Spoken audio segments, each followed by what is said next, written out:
Hello everyone and welcome back to another Days Gone video, and we're talking about Deacon's bike in this video. So Deacon was a biker before the freak apocalypse ravaged the world, and it's the key characteristic that helps him survive in Days Gone.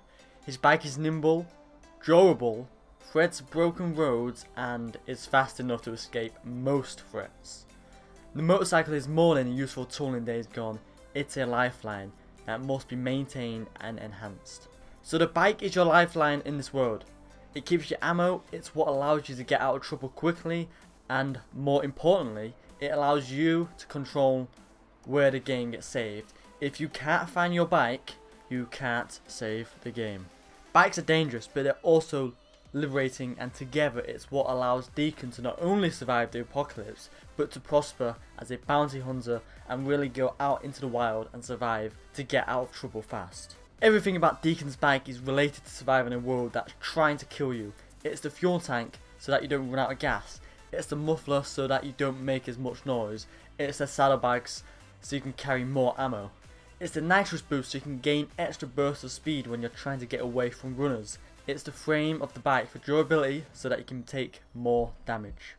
And there's nothing more terrifying than being low on gas, and suddenly you hear a snarling growl behind you and you realise that you're being chased down by runners, which are infected wolves, and they can run faster than your bike if you haven't upgraded it, and they can knock you off your bike as well.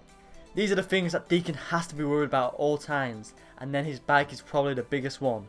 You have to worry about fuel and you have to keep it repaired, so you've got to be careful where you're riding and how, and you're always mindful of it, because if you run out of gas in the farewell wilderness, no good is going to come out of that.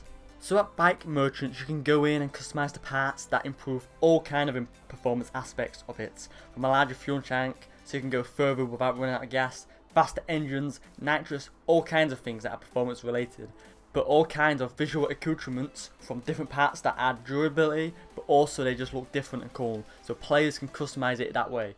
But then they can go into a really deep paint system where they can change the paint color, the paint type, they can add decals, they even have custom bike skins. So the players are going to form an attachment to this thing because they need it, but they're also going to form it because they like what they built. The reason you don't see many bikes in open world games is because they are hard to get right, from the physics to the feel to how when the character is going around the corner and leaning just to kind of match the fidelity of what it feels like in real life is a huge challenge from a physics point of view.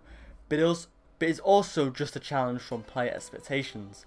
Players all think they know how motorcycles behave and they expect to know how they behave in games, and the bar is really high. The expectation bar is really high. So weather affects driving conditions just like you would expect in real life. When it's dry, it's pretty easy to drive around, not a lot of sliding. When you're going off road, it gets a little bit tougher to drive on. But when it's raining, it's definitely everything you would expect from real life is there. The bike starts to fishtail a lot. When you go around corners, it's going to take longer. You're going to be kicking up a lot of mud and dust. As you've probably gathered from the video, much of Days Gone is designed to be experienced atop your bike.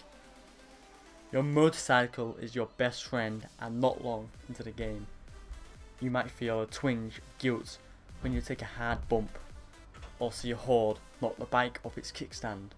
The bond between man and machine is central to the gameplay of Days Gone, and you'll be able to experience when it launches April 26th. So if you've enjoyed this Days Gone video, hit the like button and subscribe for more. We'll be streaming on April 26th, Thursday night, when it's available midnight. So stay tuned for that, and I'll see you in the next one.